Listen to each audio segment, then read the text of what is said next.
était douce, elle était simple, une maman, un sourire, une main fragile. Chaque matin sur le chemin du collège, elle donnait son courage en partage.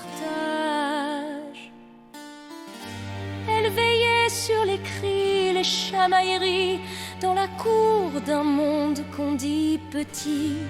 Elle rêvait d'avenir pour son petit garçon, de rire, de chansons, de saisons. Mais un matin noir, un jour sans raison, un jeune barbare armé d'abandon a planté la lame dans le cœur d'une vie. Mélanie, pour rien pour être là ici. Elle n'avait plus le droit de respirer, de préparer le goûter, d'aimer. Ses pas se sont figés sur ce sol, sous l'écho d'une haine folle. Son enfant, l'étoile de sa nuit, ne comprendra jamais pourquoi ce bruit. Pourquoi maman n'ouvre plus les yeux, pourquoi le ciel est soudain si vieux. Un matin noir, un crime insensé, une vie d'espoir balayée.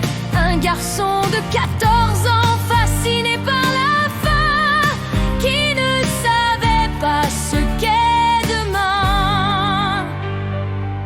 Et nous les grands, que dit-on, que fait-on? On légifère, on débat, on tourne en rond. Plus le droit d'une tape sur la main, pas le droit d'un nom ferme le matin. On les surprotège de peur qu'ils pleurent. On efface le cadre, on nie l'erreur. On oublie qu'un enfant sans limite peut devenir un orage en fuite. Alors législateurs, répondez-nous. Combien d'alertes, combien de coups? On prive les maîtres, on blâme les surveillants, et Mélanie meurt face à un enfant.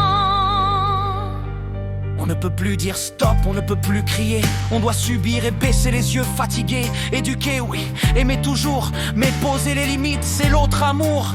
Car sans repère, sans frein posé, un cœur d'enfant peut dériver. Et dans ce vide de toute autorité, un couteau peut un jour remplacer les mots brisés.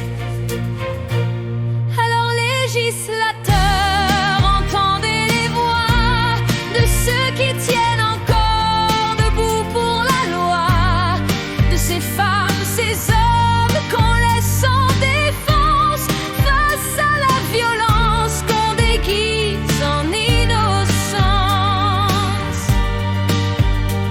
Vous nous parlez de droit, de respect, de pardon. Mais que vaut ce grand discours quand le sang inonde le béton? Le respect s'apprend, il se construit jour après jour. Pas dans le laxisme, pas dans la peur de faire lourd. Dis-moi qui bercera ce petit garçon quand viendra la nuit, quand pleurera son nom, qui dira tout va bien, qui portera sa peine quand le silence pèse 1000 chaînes. Chaque dessein qu'il fera parlera d'elle, chaque matin sans elle sera cruel.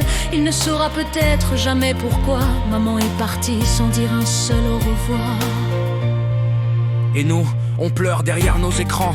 Un fait divers, un cri et puis le néant.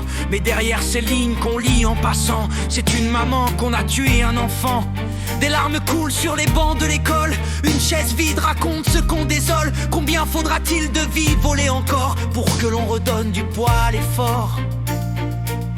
J'entends les sanglots d'un père brisé qui serre son fils sans mots pour l'apaiser. Comment dire à un enfant que parfois le monde est injuste et qu'il ne comprend pas? Il reste cette photo sur le buffet, un sourire figé dans l'éternité, et les jouets qui ne servent plus à rien, car les bras de maman ne reviendront pas demain. Alors que restera-t-il de Mélanie? Un nom sur une stèle, une mélodie, des bouquets fanés que l'on déposera, et les souvenirs que son fils portera.